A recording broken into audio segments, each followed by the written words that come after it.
Syrian prophet born again from a fish? Every Christian or Jew has heard the story, a man swallowed by a fish. Let's delve into who this man is and why he was swallowed by a fish. In 785 BC, there was the ancient city of Nineveh, the capital of the Assyrian Empire, one of the cruelest and most aggressive cities where evil deeds clouded the sky. The Ninevites destroyed scores of cities and villages, forcibly relocating or enslaving other groups of people. There lived a prophet named Jonah. Now, Jonah was a typical prophet. The book of Jonah paints a vivid picture of his character. While most prophets delivered messages from God, Jonah was a rebellious person. He harbored deep resentment towards God's love for his enemies, particularly the people of Nineveh. As God commissions Jonah to preach against the evil in Nineveh, Jonah refuses to believe that these hated people deserve salvation.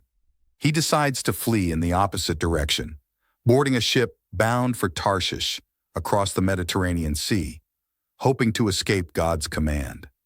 But God has other plans.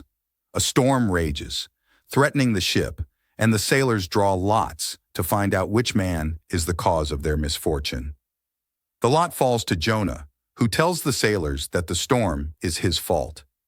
In a desperate attempt to avoid his mission, Jonah asks the sailors to throw him overboard.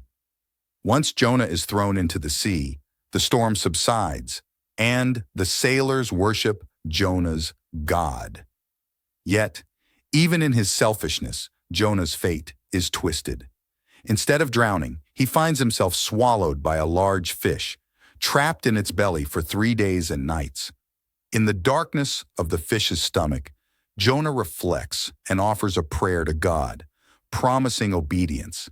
And miraculously, the fish spits him out onto dry land, giving Jonah a second chance to fulfill his mission. Reluctantly, Jonah travels to Nineveh and delivers a brief yet ominous message of impending doom. Upon hearing the prophet's warning, surprisingly, the king and the Ninevites repent in sorrow, demonstrating a greater responsiveness to God than Jonah himself.